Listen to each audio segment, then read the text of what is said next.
ನಮ್ಮ ಜೊತೆಗೆ ನೂತನ ಸಭಾಪತಿಯಾಗಿರ್ತಕ್ಕಂಥ ಸಲೀಂ ಅಹಮದ್ ಅವರಿದ್ದಾರೆ. ಅವ್ರನ್ನ ಮಾತನಾಡ್ಸೋಣ. First of all congratulation sir.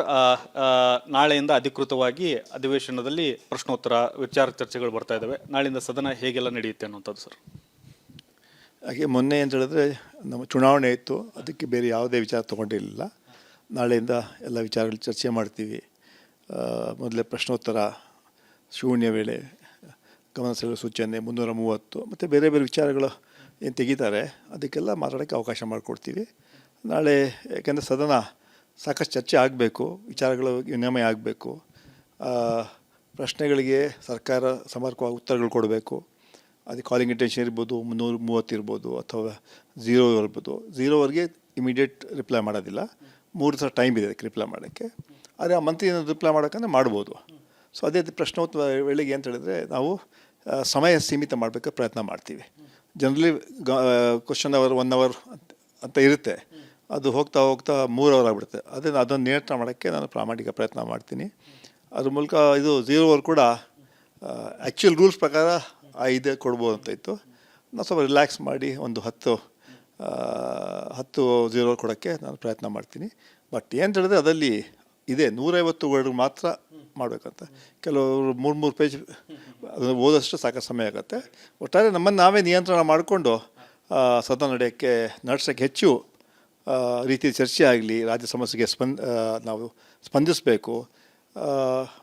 ಸರ್ಕಾರನ ವಿರೋಧ ಪಕ್ಷ ಪ್ರಶ್ನೆ ಮಾಡ್ತಾರೆ, ಅದೇ ಒಳ್ಳೆಯ ಕೆಲಸಗಳನ್ನು ಅವರು ಅದಕ್ಕೆ ಸಹಕಾರ ಕೊಡಬೇಕು.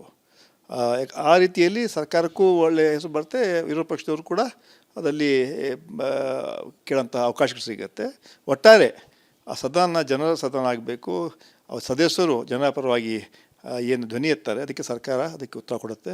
ಆ ಹಿನ್ನೆಲೆಯಲ್ಲಿ ಯಾವುದೇ ಪಕ್ಷಾತೀತವಾಗಿ ನಾವು ಈ ಪಕ್ಷ ಆ ಪಕ್ಷ ಇಲ್ಲದೆ ಆ ಸದನ ಎಲ್ಲರ ಸದನ ಅದನ್ನು ಪ್ರಾಮಾಣಿಕ ನಡೆಸೋಕ್ಕೆ ನನ್ನ ಕರ್ತವ್ಯ ಏನು ಮಾಡಬೇಕು ಅದನ್ನು ನಾನು ಮಾಡ್ತೀನಿ. ಇಲ್ಲಿ ವೈಯಕ್ತಿಕವಾಗಿ ಭಾವನೆಗಳಿಗೆ ಅವಕಾಶ ಇರಲ್ಲ. ಅಲ್ಲಿ ನಮ್ಮ ಮುಂದೆ ನಮ್ಮ ಕರ್ತವ್ಯ ಇರುತ್ತೆ, ಕರ್ತವ್ಯ ಪ್ರಾಮಾಣಿಕವಾಗಿ ನಾನು ಮಾಡ್ತೀನಿ. ಇಲ್ಲಿ ಭಾಳ ಪ್ರಮುಖವಾಗಿದ್ದು ಸರ್, ಸರ್ಕಾರ ಮತ್ತು ತಮ್ಮ ನಡುವೆ ಕೋಆರ್ಡಿನೇಷನ್ ಅನ್ನೋಂಥದ್ದು. ಒಂದಷ್ಟು ಪ್ರಶ್ನೆಗಳಿಗೆ ಉತ್ತರ ಕೊಡಲ್ಲ, ಉತ್ತರವನ್ನು ಸಮರ್ಥವಾಗಿ ಸಚಿವರು ನೀಡಲ್ಲ ಅನ್ನೋಂಥದ್ದು, ಗಲಾಟೆಗಳಾಗ್ತಕ್ಕಂಥದ್ದು, ವಿಳಂಬ ಆಗ್ತಕ್ಕಂಥದ್ದು, ಇವೆಲ್ಲವನ್ನು ಕೂಡ ಬ್ಯಾಲೆನ್ಸ್ ಮಾಡಬೇಕಾಗಿರ್ತಕ್ಕಂಥದ್ದು. ಸರ್ಕಾರದ ಜೊತೆ ಈ ಬಗ್ಗೆ ಏನಾದರೂ ಚರ್ಚೆ ಮಾಡಿದ್ರೆ BSc ಸಭೆ ಯಾವಾಗ ನಿಗದಿ ಮಾಡ್ತೀರಿ ಅಂತ? ಅದು ನಾಳೆ ನೋಡಿಬಿಟ್ಟು ನಾಳೆ, ಯಾಕಂದರೆ BScಲಿ ಮುಖ್ಯಮಂತ್ರಿಗಳು ಕೂಡ ಮತ್ತು ಲಾ ಮಿನಿಸ್ಟ್ರನ್ನ ಕರಿತೀವಿ. ಇವಾಗ ಸದ್ಯಕ್ಕೆ ಮುಖ್ಯಮಂತ್ರಿಗಳೇ ಲಾ ಮಿನಿಸ್ಟ್ರು ಕೂಡ ಅವರಿದ್ದಾರೆ. ಅವರು ನಾಳೆ ಚೆಕ್ ಮಾಡ್ಕೊಂಡು ಟೈಮ್ ನೋಡಿಕೊಂಡು ಆದಷ್ಟು ನಾಳೆ BSc ಮಾಡೋಕ್ಕೆ, ಯಾಕೆಂದರೆ ಫಸ್ಟ್ ಅಸೆಂಬ್ಲಿ BSc ಆಗುತ್ತೆ, ಆ ನಂತರ ನಮ್ಮದಾಗತ್ತೆ. ನಾನು ಪ್ರಯತ್ನ ಮಾಡ್ತೀನಿ ಜಾಯಿಂಟ್ BSc ಮಾಡೋದು ಇನ್ನೂ ಒಳ್ಳೇದು ಅಂತ ಬಿಟ್ಟು ಅದನ್ನು ಕೂಡ ಪ್ರಯತ್ನ ಮಾಡ್ತೀನಿ. ಅದ ನಂತರ ಅದ್ರಲ್ಲಿ ಚರ್ಚೆ ಆಗುತ್ತೆ, ಏನೇನು ತೊಗೋಬೇಕು, ಯಾವ ಸಮಯ ತೊಗೋಬೇಕು, ಚರ್ಚೆಗೆ ಯಾವ ಇಟ್ಕೋಬೇಕು ಅಂತ. ಅದು ಎಲ್ಲ ಸದಸ್ಯರ ನಮ್ಮ ವಿಶೇಷವಾಗಿ BSc ಸದಸ್ಯರ ಜೊತೆ ಚರ್ಚೆ ಮಾಡಿ ಆ ತೀರ್ಮಾನಕ್ಕೆ ನಾವು ಬರ್ತೀವಿ. ಇದಿಷ್ಟು ನೂತನ ಸಭಾಪತಿಗಳವರ ಮಾತು. ಕ್ಯಾಮ್ರಾಮನ್ ಮಧು ಜೊತೆ ಬಸವರಾಜ್ ಸರಂತಿಮಠ್, ರಿಪಬ್ಲಿಕ್ ಕನ್ನಡ, ಬೆಂಗಳೂರು.